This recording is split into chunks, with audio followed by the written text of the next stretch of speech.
Hello good morning my dear students.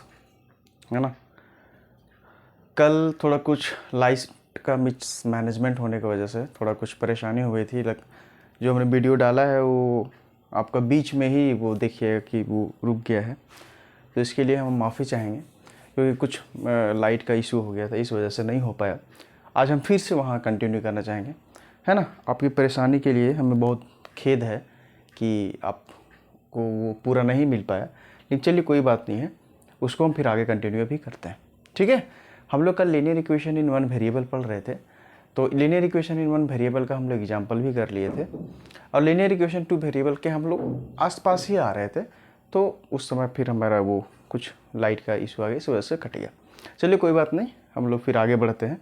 और आगे बढ़ने के क्रम में हमको एक पढ़ना क्या है, हमको पढ़ना क्या है, linear equation in two variable. बोले sir linear equation in two variable का जो मतलब वो सारा कुछ हमने कल बता चुका था, है ना, सारा कुछ हमने बता दिया क्या होता है। आज हम इसका जनरल फॉर्म लिख करके फिर हम आगे बढ़ते हैं। अच्छा, एक बात हमने एक और बताया था बेटा कि अगर दो वेरिएबल है तो हमको कम से कम एटलीस्ट दो इक्वेशन चाहिए, है ना, सॉल्व करने के लिए एक्स एंड वाई का। अगर हमारे पास दो वेरिएबल और दो इक्वेशन नहीं रहेगा तो हम उसको सॉल्व नहीं कर पाएंगे। इस बात को जिक्र हम कल किए थे, नोट में लिखा करके, नहीं गांधी अंकल नोट हम लिखाए थे उसमें। ठीक है जी, अब देखिए हम क्या करते हैं, इसका अगर हम बाबू जनरल फॉर्म लिखते हैं तो जनरल फॉर्म कैसे लिखा जाएगा, है ना। इसका यदि जनरल फॉर्म लिखें तो सर जनरल फॉर्म कैसे लिखेंगे बेटा, देखो इसको जनरल फॉर्म में हम कैसे लिखेंगे, ऐसे लिखेंगे ना। जनरल फॉर्म हम इसका लिखते हैं तो जनरल फॉर्म इसका कैसे लिखेंगे भाई, ऐसे लिखेंगे A x plus B y plus C equal to 0। Okay, A x plus B y plus C equal to 0। बोले सर क्या आप इसको, है ना, तुम ठंडे दिमाग से सोचिए, तो क्या इसको लीनियर इक्वेशन इनटू वेरिएबल बोल सकते हैं? बोला 100% बोल सकते हैं। बोले सर कैसे बोल सकते हैं? देखिए ना सर, यहाँ x है ना, वहाँ दो वेरिएबल, बोला सर दो वेरिएबल है। हाँ, डिग्री 1 है, डिग्री 1 है, बोला सर दोनों का जगह पे डिग्री 1 है, कोई दिक्कत वाली बात नहीं है। तो लेकिन अब हमको कल बताए थे कि सर अगर लीनियर इक्वेशन टू वेरिएबल तो उसको सॉल्व करने के लिए क्या क्या जरूरत होगा, तो क्या क्या जरूरत होगा, बोला सर दो इक्वेशन का जरूरत होगा। बिल्कुल सर।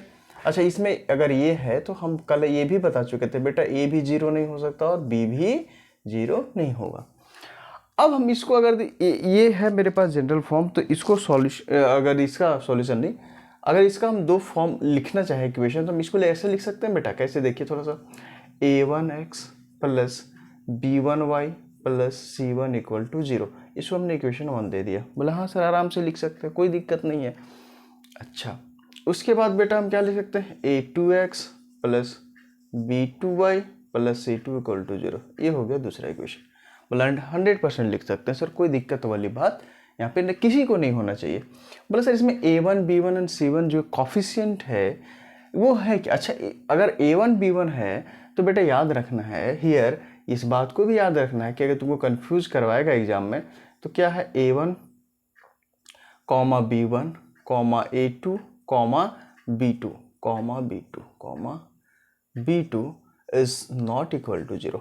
ना ही a1 0 होगा बेटा, ना ही b1 0 होगा, ना ही a2 0 होगा और ना ही b2 0 होगा, मतलब कोई भी 0 यहाँ होने वाला नहीं है। लेकिन अगर ये है क्या सर, तो हम बोल सकते हैं सर a1 a2 c1, उसके बाद बेटा b1 b2 एंड c2 जो है ये है क्या, ऑल रियल नंबर हो सकता है सर। ये क्या हो सकता है, रियल नंबर हो सकता है। बोला हाँ सर रियल नंबर हो सकता है ना, कुछ भी होगा, माइनस प्लस फ्रैक्शन में कुछ भी हो सकता है। लेकिन याद रखना ये कांस्टेंट है, याद रखना बेटा ये रियल नंबर कांस्टेंट है, इस बात को भी ध्यान रखना है कि सर ये क्या है, कांस्टेंट। पक्का? हाँ, तो हम अगर दी जनरल फॉर्म लीनियर इक्वेशन का देखें तो जनरल इक्वेशन का ये होता है, और हम उसको हम दो तरह का हमको चाहिए सॉल्यूशन, तो सॉल्यूशन करने के लिए हमको दो इक्वेशन भी चाहिए।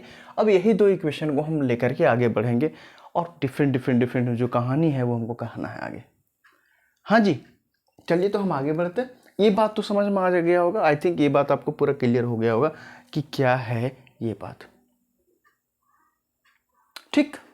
हाँ, तो हम आगे बढ़ते हैं, है ना, आगे बढ़ते हैं। आगे बढ़ने के क्रम में अब देखो, अब थोड़ा सा हमारे पास स्पेस कम है तो थोड़ा सा छोटे छोटे लिख करके हम आगे बढ़ेंगे। देखो हम ये जो बात है, ये दोनों लाइन है, कौन इक्वेशन 1 एंड इक्वेशन 2 का यूज हम करेंगे। ये हम मिटा रहे हैं बेटा। देखिए आगे आगे क्या है, आगे है आगे हम एक टॉपिक लिख रहे हैं बेटा,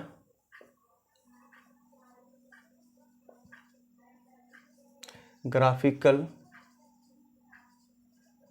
representation of linear equation two variable, linear equation in two variable.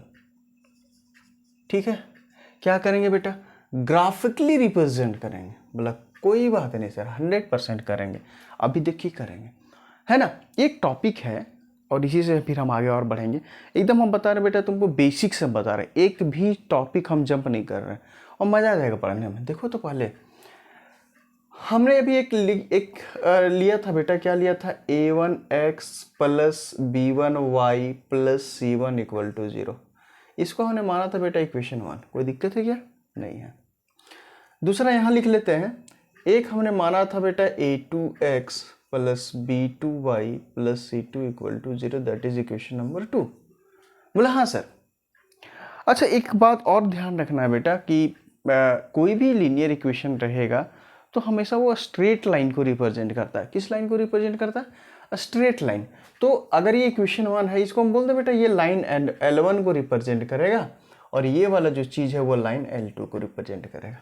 ठीक है, एक्चुअली ये रिप्रेजेंट किसको करता है? लाइन को। कौन लाइन? स्ट्रेट लाइन बेटा, ध्यान रखना है, टेढ़ा मेढ़ा लाइन नहीं, स्ट्रेट लाइन को रिप्रेजेंट करता है। ओके, तो स्ट्रेट लाइन रिप्रेजेंट करता है तो हम इसको देखते हैं भाई क्या स्ट्रेट लाइन है या नहीं, है ना।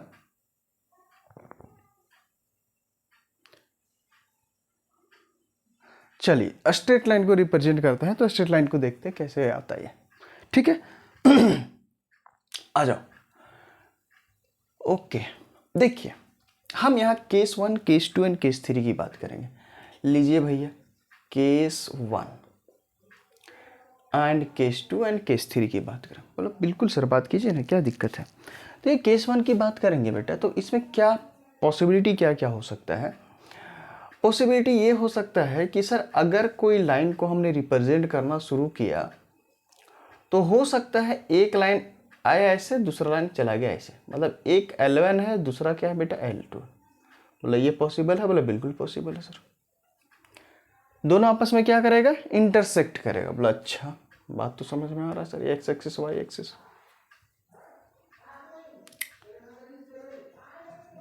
दूसरा केस क्या है?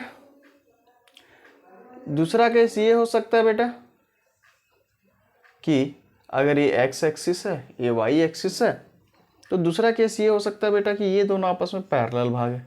बोला हाँ, है ना, ये L1 है बेटा, ये L2 है। बोला कोई बात नहीं है सर।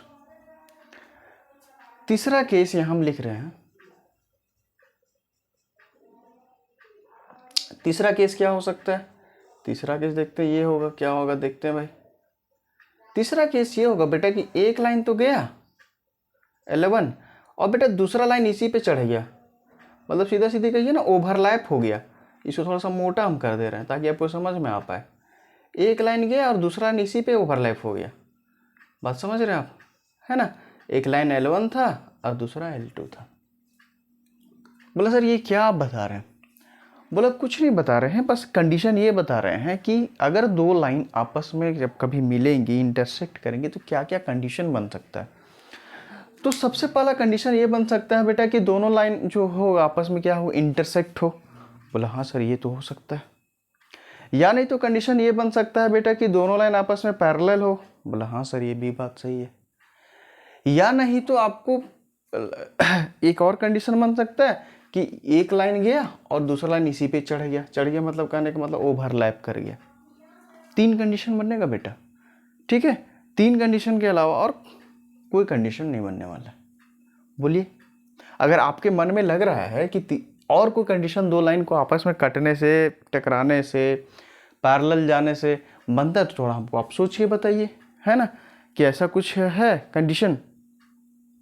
नहीं होगा। बेटा, क्योंकि यही 3 कंडीशन है और यही 3 कंडीशन से होने वाला है, कोई कंडीशन नहीं पॉसिबल है इसका। पक्का आगे बढ़े, है ना। तो इसको क्या क्या करेंगे, देखो भाई, इसको ऐसे ऐसे करेंगे बेटा, थोड़ा ध्यान दीजिए। ये दोनों आपस लाइन में क्या हो रहा है, ये आपस में दोनों लाइन क्या हो रहा है भैया, ये कट कर रहा है। क्या कर रहा है, कट कर रहा है, ध्यान रखिएगा। तो कट कर रहा है मतलब अच्छा, 2 लाइन आपस में क्या कर रहा है बेटा, आपस में कट कर, इंटरसेक्ट कर रहा है। बोला अच्छा सा इंटरसेक्ट लिख लीजिए। हियर 2 लाइन हम लिख देते हैं, लाइन्स आर इंटरसेक्टिंग। बोला हाँ सर ठीक है, ये बात तो यहां लग रहा है। देखना यहां लाइन्स क्या हो रहा है बेटा, लाइन से पैरेलल जा रहा है। देखिए ना, लाइन्स आर पैरेलल। और ये क्या हो रहा है, ओवरलैप हो रहा है, लाइन्स आर ओवरलैप्ड। ठीक है, लाइन्स यहाँ क्या हो रहा है, ओवरलैप्ड हो रहा है। बस बेटा यही 3 कंडीशन बनेगा और 3 कंडीशन से फिर हम आगे बढ़ेंगे। हालांकि देखिए अभी आप जब पढ़ रहे होंगे तो इसके बाद फिर वो बताया होगा यूनिक है, ये है, वो हम बाद में करेंगे, क्योंकि देखिए अभी ग्राफिकली केवल रिप्रेजेंट कर रहे हैं। जब हम उसका पढ़ेंगे क्या है, condition for the lines of the two line L1 and L2, उस तब वहाँ पे हम फिर पढ़ेंगे ये क्या कंडीशन होता है, A1 नॉट इक्वल टू ये वाला पढ़ेंगे, A1 by B1 is not equal to ये वाला पढ़ेंगे, वो अलग है। A1 by two equal to B1 by two, वो हम अलग पढ़ेंगे।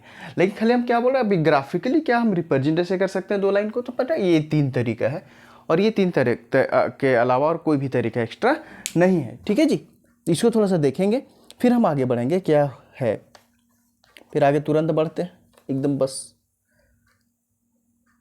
ठीक, अब अगर ये पढ़ा, अगर ये आप नोट्स बना रहे होंगे ना, तो ये सेगमेंट पे बना के इधर लाइन छोड़ दीजिएगा, क्योंकि इस लाइन में हम वो कंडीशन को आगे लिखेंगे। चलिए हम नेक्स्ट आगे बढ़ते हैं, फिर तुरंत फटाफट फटाफट आगे बढ़ते हैं। आगे आइए,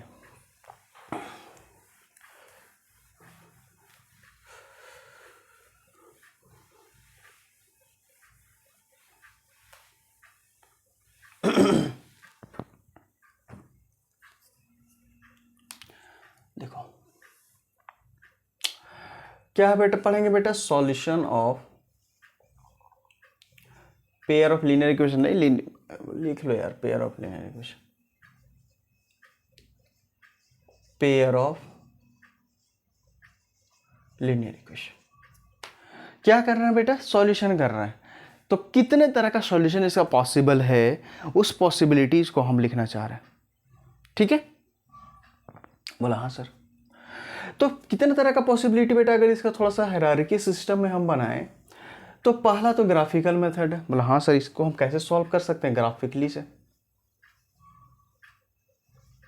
ग्राफिकल मेथड, यस। और दूसरा है बेटा एल्जेब्रिक मेथड।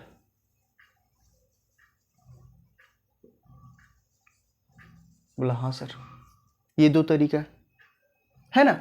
अब जो आपको पढ़ना है सिलेबस में, ये जो एल्जेब्रिक मेथड है बेटा, इसी एल्जेब्रिक मेथड में हम लोग आगे फिर बढ़ते हैं, है ना। एक तो आपका elimination, substitution and elimination method, substitution method, and second one is elimination,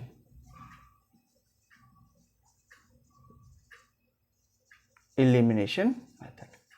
ध्यान रखना, अगर solution of a linear equation पढ़ेंगे तो solution of linear equation 2 variable जब पढ़ते हैं तो कौन कौन तरह का सॉल्यूशन है बेटा, एक है ग्राफिकली मेथड, एक है एल्जेब्रिक मेथड। एल्जेब्रिक मेथड का 2 तरीका है, या तो सब्स्टिट्यूशन मेथड है या नहीं तो एलिमिनेशन मेथड है। इसमें जो एक और मेथड था बेटा क्रॉस मल्टीप्लिकेशन मेथड, वो क्रॉस मल्टीप्लिकेशन मेथड क्या क्या हटा दिया गया है, इस बात को ध्यान रखना है। ठीक है जी, क्रॉस मल्टीप्लिकेशन मेथड को क्या किया गया, हटा दिया गया है ना। तो वो नहीं पढ़ना है, वो आप छोड़ दीजिए, उसको रहने दीजिए, उसको देखना भी नहीं है।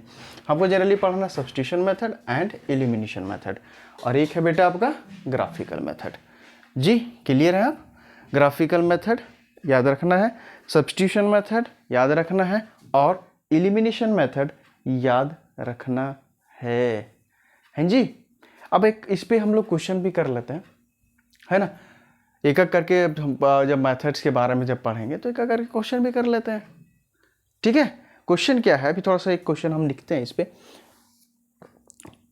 हालांकि हम ग्राफ व्राफ तो बोर्ड पे नहीं बना पाएंगे, बस दिखा देंगे कि ऐसे होता है। ठीक है, अच्छा कहाँ गया क्वेश्चन? क्वेश्चन भाई साहब,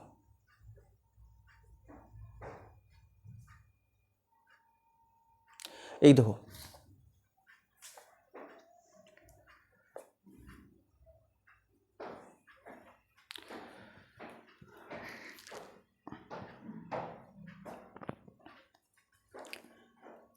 प्यार हुआ इकरार हुआ मेरा दिल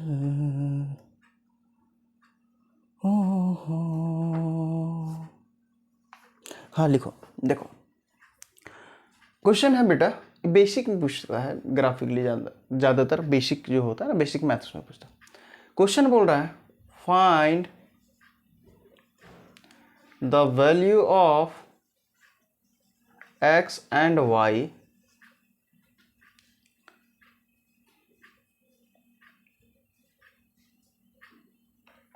find the value of x and y and represent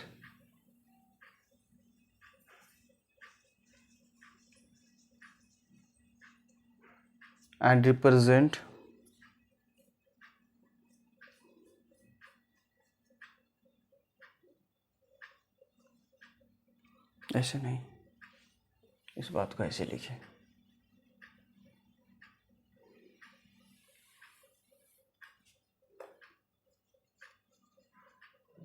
solve the equation graphically, also find the value of x and y। Equation क्या है बेटा? 2x + 3y = 6 एंड एक इक्वेशन और क्या है? हाँ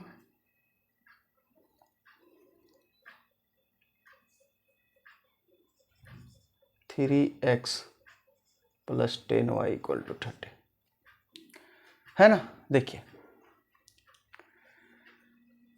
ये है आपका इक्वेशन, इसको सॉल्व करना, किस पे सॉल्व करना बेटा? Graphically method. देखिए एक जो तरीका हम बता रहे हैं, बस वो तरीका को ध्यान रखना है, ज़्यादा कुछ दिमाग नहीं लगाना। बोले सर वो तरीका क्या है? देखिए ना बेटा, तरीका एक हम बताएंगे, उसको थोड़ा दम गौर से देखिएगा, तो ध्यान से देखिएगा करना क्या है। देखो हमको ये दो इक्वेशन है बेटा, इसको लिख ले 2x + 3y = 6, इसको इक्वेशन 1 मान लो। 3x + 10y = 30, इसको इक्वेशन आप 2 मानिए। इज दैट विजिबल और not? At the bottom of boat, yes is visible. अब देखो इन इक्वेशन 1 बेटा, इक्वेशन 1 क्या कहता है? 2x + 3y = 6। ओके, तो हम क्या करेंगे, थोड़ा देखिए ध्यान से, ऐसे ऐसे ऐसे बात करेंगे, या x लिखेंगे या y लिखेंगे। देखो बेटा एक तरीका होता है इसको सॉल्व करने का, और बहुत आसान तरीका क्या है, पहले आप समझ लीजिए, उसके बाद हम करेंगे उसको। तरीका ये है कि पहले आप किसी एक वैल्यू को 0 मान लीजिए। बोला सर किसको मान लेंगे? x को मान लो, तो y का कुछ ना कुछ वैल्यू आएगा। बोला हाँ सर। फिर नेक्स्ट टर्म में क्या करना है? y का वैल्यू मान लेना है 0, तो फिर x का कुछ ना कुछ टर्म आएगा। बच्चे यहाँ गलती क्या करते हैं? बच्चे गलती ये करने लगते हैं कि x का वैल्यू 1 मान लिया, 2 मान लिया, 3 मान लिया। नहीं मानना है। देखो अगर आपको आसानी से करना है इस क्वेश्चन को, तो x का वैल्यू एक बार आप 0 मानिए, y का वैल्यू कुछ ना कुछ आएगा, फिर y का वैल्यू 0 मानिए, x का कुछ ना कुछ वैल्यू आएगा। तो इस बात को ध्यान रखना है, ऐसा ही किया जाता है सॉल्यूशन। अब 2 से ज़्यादा नहीं करना है ना, फालतू का टाइम पास 3 4 5 वैल्यू नहीं निकालना है। तो अगर निकाल रहे तब टाइम पास कर रहे हैं बिना मतलब का। आपको सिंपल सिंपल सिंपल सिंपल करके निकल जाना। बोला सर इसको यदि करेंगे तो कैसे होगा, है ना। बोला देखिए सर करते हैं। हम क्या कर रहे हैं बेटा, इसी इक्वेशन 1 में हम x का वैल्यू 0 मान लें। x का वैल्यू क्या माने? 0। इधर सॉल्व करते हैं। मेरे पास क्या है? x का वैल्यू 0 है। बोला हाँ सर, यही तो बेटा इक्वेशन 1 है। x का वैल्यू 0 है, तो ये जो गया पूरा 0, चलो एक बार कर ही लो, 2 into 0 plus 3y equal to what 6, तो ये हो गया 0 बेटा, तो मेरे पास क्या बचेगा 3y equal to 6, y equal to what 6/3, 3 2 जा 6, इट मीन्स दैट y का वैल्यू कितना बचेगा 2, y का वैल्यू कितना बचेगा 2। क्लियर है? बोला हाँ सर क्लियर है। अब क्या करना, अब देखो बुद्धिमानी ये है तुमको कि y को 0 मान लो। बोला हाँ सर, इसको 0 मान लो बेटा, अब इसको। बोला कोई बात नहीं सर, देखते हैं क्या आता है। फिर वही बात है बेटा, 2x plus 3y equal to 6 and that is 2x plus ये आएगा बेटा 3 इंटू 0, क्योंकि हमने 0 इसको माना है ना, यहाँ हमने लेट माना ना, यहाँ लेट माने थे। लेट यहाँ क्या था बेटा x इक्वल टू 0, यहाँ क्या है लेट y इक्वल टू 0। अभी y को 0 मान लिया तो ये आएगा 6 है ना, लेट y इक्वल टू 0 हमने माना है, लेट y इक्वल टू 0। अब क्या आएगा बेटा, ये आएगा 2x प्लस ये आ जाएगा 0 equal to 6, that is 2x equal to 6 and that is बेटा 6x इक्वल टू 6/2, खत्म। x का वैल्यू कितना आएगा 3, x का वैल्यू कितना आएगा 3। देखो कितना आसानी से निकल गया, x एंड y का वैल्यू कितना आसानी से निकल गया। अगर आप कुछ और मानते रहिएगा, कुछ और मानिएगा ना, तो उसमें क्या होता है कि सॉल्व करना पड़ेगा। जैसे मान लिए हम 2 मान लिए, 3 मान लिए, 4 मान लिए, काहे मानेंगे यार, घटाना उठाना एकदम जितना सिंपल से सिंपल जाए वो वाला। ये बन गया बेटा इक्वेशन 1 का। थोड़ा मिटाना चाहेंगे क्योंकि मेरा पास बोर्ड का स्पेस कम है, तो हम इस ऊपर वाले को जो मेथड ऑफ सॉल्यूशन है वो मिटा रहे हैं, बाद बाकी आपके पास सारा कुछ है, दिमाग है बेटा सब कुछ। अब आइए, अब ये इक्वेशन 1 है, इन इक्वेशन 2 में आओ बेटा। अब इक्वेशन 2 आइए, इक्वेशन 2 क्या है, इक्वेशन 2 है 3x plus 10y equal to 30। फिर वही करेंगे, फिर वही बात, घिसी पिटी पुरानी बात, फिर वही x एंड y। हम लेट मान लेंगे बेटा x इक्वल टू फिर 0, यहाँ मान लो 0। बोले जैसे अगर 0 मानेंगे तो क्या आएगा बेटा 3 into 0 plus 10y equal to 30, ये आएगा 0 प्लस 10y इक्वल टू कितना आएगा 30। It means that 10y equal to 30, तो y इक्वल टू कितना आएगा बेटा 30/10, खटा कट जाएगा, y का वैल्यू कितना आएगा बेटा 3, y का वैल्यू कितना आ गया 3। कोई दिक्कत नहीं है, नहीं। फिर आइए नेक्स्ट, फिर लेट मानेंगे लेट, अगर y को 0 मान लो, y बराबर 0, तो इसमें रखेंगे बेटा तो आएगा 3x plus 10y equal to 30, y को 0 रखे तो 3x plus 10 into 0 equal to 30 आएगा, तो आएगा बेटा 3x, ये तो 0 हो गया 30 हो जाएगा, तो x का वैल्यू 30/3 आएगा, तो खटा काटेंगे तो x का वैल्यू कितना आ गया बेटा 10, x का वैल्यू कितना आ गया 10, ये कितना आ गया बेटा 10। कोई दिक्कत है? बोले सर कर क्या रहे हैं, बोला वापस रुक जाओ, सब तुमको समझ में आ गया है ना।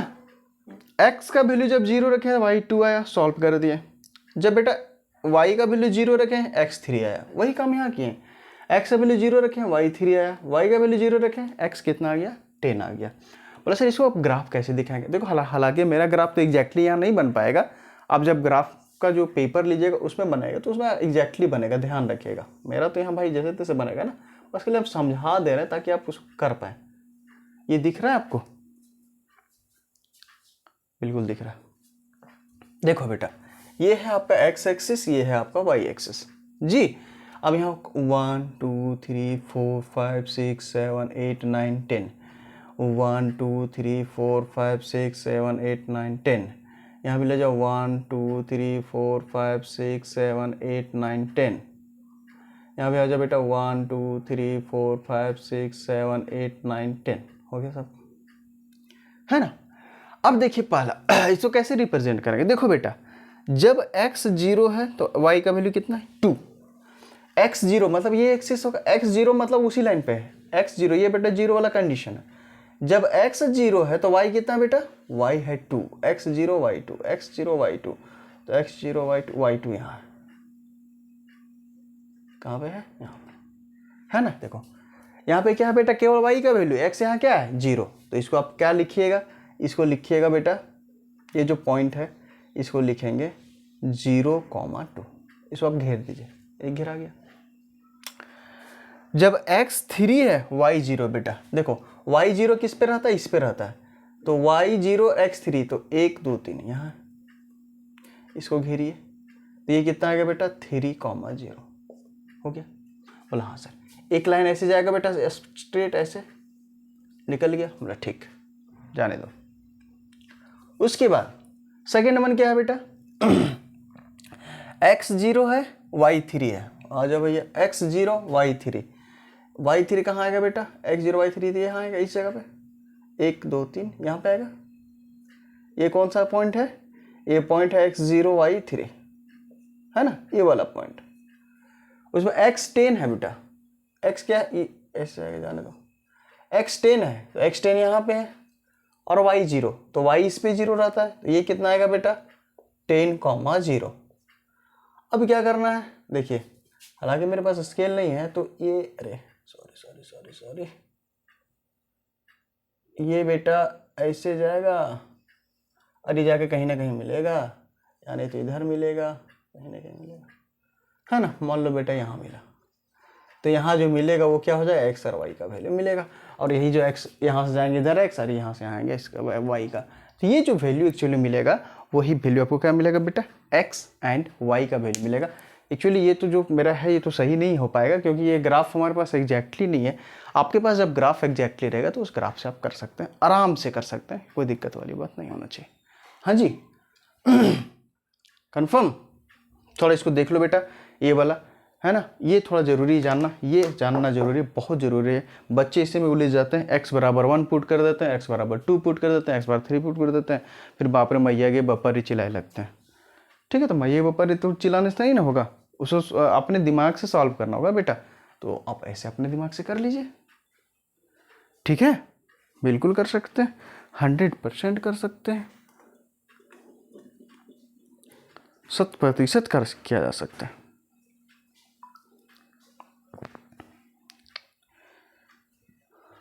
हाँ आगे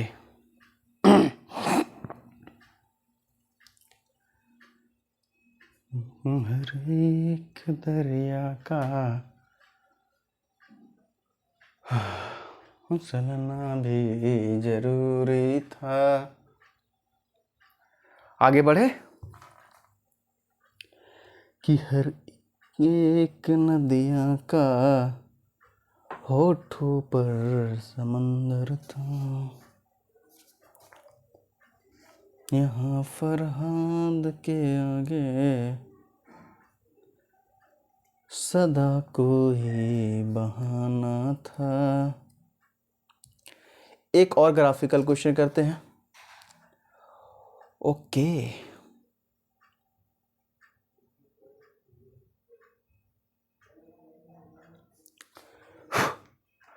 आगे बढ़े बेटा, ये जो हो गया, एक और करते।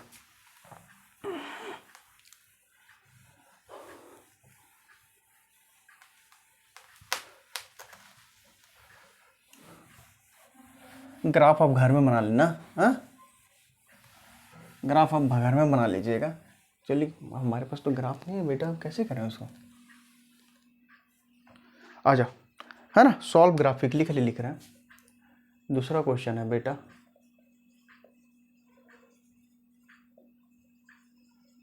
ग्राफिकली क्या है क्वेश्चन, क्वेश्चन है 3x minus Y is what equal to 3 है, और एक है बेटा 9x minus 3y equal to 9। Confirm है आप, हाँ सर कन्फर्म है। देखिए यहाँ 18 करो,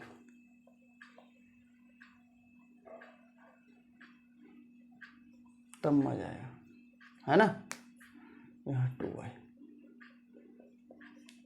ये क्वेश्चन है बेटा। देखो ये क्वेश्चन है, इस क्वेश्चन को करना है तुमको ग्राफिकली। तो देखिए इसको कैसे सॉल्व करेंगे, थोड़ा आप देखिए तो ध्यान से। बोला सर इसको ऐसे कीजिए ना, 3x minus 2y equal to 18 को आप इक्वेशन 1 मानिए,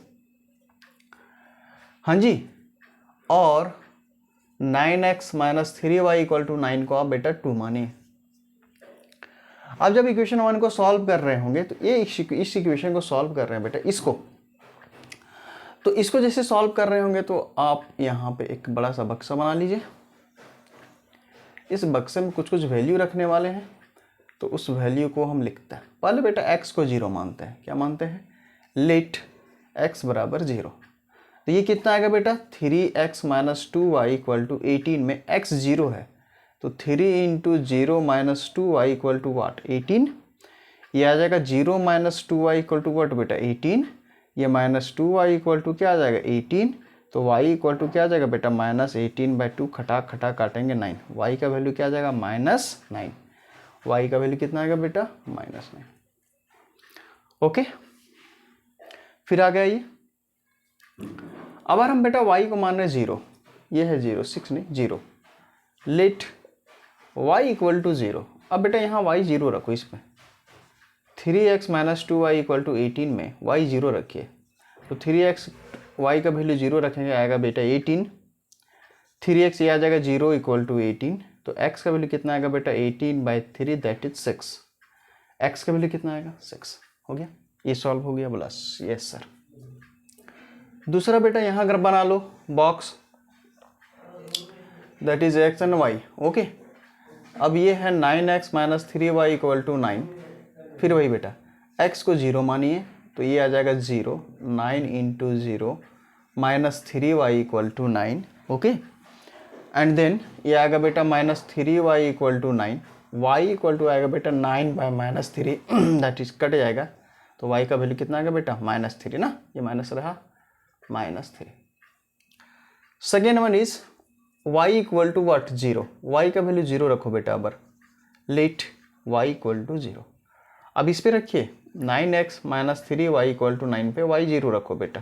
तो 9x 3 into 0 equal to what 9।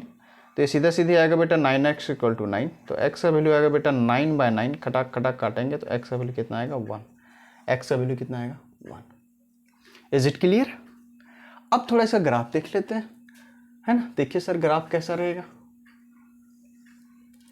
Graph तो इसका कैसा रहेगा बेटा x एंड y 1 2 3 4 5 6 7 8 9 1 2 3 4 5 6 7। थोड़ा सा इसको और लंबा कर देते हैं 8 9 1 2 3 4 5 6 7 8 9 1 2 3 4 5 6 7 8 9। It means 9 1 2 3 4 5। इधर बेटा नेगेटिव है x डैश और यहाँ भी नेगेटिव होता है y डैश। ये नेगेटिव टर्म है, नेगेटिव टर्म पॉजिटिव टर्म है, पॉजिटिव टर्म। अब इसको x का वैल्यू 0 और y का वैल्यू -9। देखो बेटा x 0 y -9 कहाँ होगा यहाँ। देखिए x एक्सिस पे y 0 होता है और y एक्सिस पे x 0 होता है, ध्यान रखना।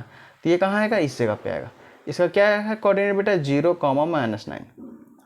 दूसरी बात क्या है x का वैल्यू 6 और y का वैल्यू 0। x का वैल्यू 6 1 2 3 4 5 6 यहाँ पे इस जगह पे आएगा, इस जगह पे आएगा। तो ये क्या है बेटा 6,0 है ना। इसको एकदम प्यार से मोहब्बत से शिद्दत से मिला दीजिए। मिल गया? बोला हाँ सर मिल गया। सेकेंड में ये x का वैल्यू 0 है बेटा और y का वैल्यू -3। x का वैल्यू 0, y का वैल्यू कितना है यहाँ आएगा भाई, ये आएगा 0, -3। उसके बाद क्या है बेटा x का वैल्यू 1 है और y का वैल्यू 0 है। x का वैल्यू 1 है और y का वैल्यू कितना है 0, ये वाला है। x का वैल्यू 1 है, y का वैल्यू 0 है ना। तो ये ऐसे चला जाएगा, है ना। तो ये तुम्हारा क्या होगा ग्राफिकली रिप्रेजेंट हम कर दिए किसी भी लाइंस को। हो सकता है आगे जाके मिल जाए चाहे कहीं कटे, ये डिपेंड करता है कि जब हम ग्राफ सही बनाए ना। मेरा तो टेढ़ा मेढ़ा लाइन बन गया तो कैसे कहाँ मिलेगा। बस हमको खाली बता रहे कि ऐसे बनेगा, इस बात को ध्यान रखिएगा, है ना। आप ग्राफ पेपर लीजिएगा, ग्राफ पेपर में अच्छे से ध्यान से उसको बनाइएगा। तो कैसे बनाना है ग्राफिकली मैथड का सॉल्यूशन तो आप जान गए ऐसे बनाना है। ठीक है जी, यहाँ तक कोई दिक्कत है तो बताओ। नहीं ना? हाँ, एक बार देखिए अच्छे से, यहाँ तक कोई किसी को दिक्कत नहीं होना चाहिए आई थिंक मेरे हिसाब से। ठीक है, पक्का आगे बढ़े। हो सकता है ये कहीं मिले, हमारे तो पैरेलल भाग रहा है, हो सकता है मिल जाए। हम ये नहीं कह सकते, गारंटी कह सकते कि पैरेलल जाएगा क्या जाएगा, वो हम कंडीशन पढ़ेंगे तब बताएंगे, है ना। लेकिन अभी बस ध्यान रखना कि कैसे रिप्रेजेंट करना ग्राफ को, बस हमने वो बताया। चलिए, है ना, आज यहीं तक रखते हैं, है ना। फिर हम नेक्स्ट आगे बढ़ेंगे, और नेक्स्ट आगे बढ़ेंगे तो हम लोग वो पढ़ेंगे कंडीशन फॉर द नहीं कंडीशन नहीं पढ़ेंगे। इसके बाद हम पढ़ेंगे वो एलिमिनेशन मेथड एंड उसके बाद है सब्स्टिट्यूशन मेथड। उसके बाद फिर कंडीशन फॉर द सॉल्वेबिलिटी पढ़ेंगे। कंडीशन A1/A2 = B1 और B2 ≠ 7, इसको क्या बोलेंगे।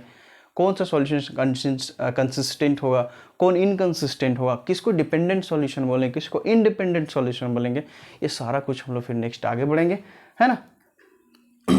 ये ध्यान रखना, ठीक है। तो चलिए मज़ा आ जाएगा, आप एक बार इसको देख लीजिए, है ना, एकदम मज़ा आ जाएगा, क्वेश्चन ज़बरदस्त है, ठीक है। ओके, एक बहुत अच्छा शेर है, उसको हम सुनाना चाहेंगे। क्या शेर है, मतलब शेर क्या, कुमार विश्वास को हम बहुत ज़्यादा मानते हैं, है ना, और उन्हीं का लिखा हुआ है। क्या लिखा हुआ है, थोड़ा उसको हम गाना चाहेंगे, गा के ही बताएंगे। क्या है भैया, कि हर एक नदियाँ के होठों पर समंदर का तराना है, कि हर एक नदियाँ के होठों पर समंदर का तराना है, यहाँ फरहाद के आगे सदा कोई बहाना है, वही बातें पुरानी थी वही किस्सा पुराना है, वही बातें पुरानी थी वही किस्सा पुराना है, तुम्हारे और मेरे बीच में फिर से ज़माना है, तुम्हारे और मेरे बीच में फिर से ज़माना है। Thank you. चलिए फिर हम आगे बढ़ते रहेंगे, है ना। इसको कोई लाइटली नहीं लेना भाई, बस उनको सुनते हैं, एडमायर अच्छा लगा तो हम इस बात को गा दिए, है ना। चलिए कोई बात नहीं, नेक्स्ट फिर हम आगे बढ़ेंगे। तब तक के लिए मस्त रहिए, जबरदस्त रहिए, और अपना ख्याल रखिए, अपना सेहत का भी ख्याल रखना है, और थोड़ा लाइक शेयर कर दो यार, मज़ा आ जाएगा, ठीक है। ओके, फिर हम आगे बढ़ेंगे कल, जो भी आप टॉपिक नेक्स्ट पढ़ेंगे। तब तक के लिए आप अपने आप को स्वस्थ रखेंगे। Take care, have a nice day. Thank you everyone.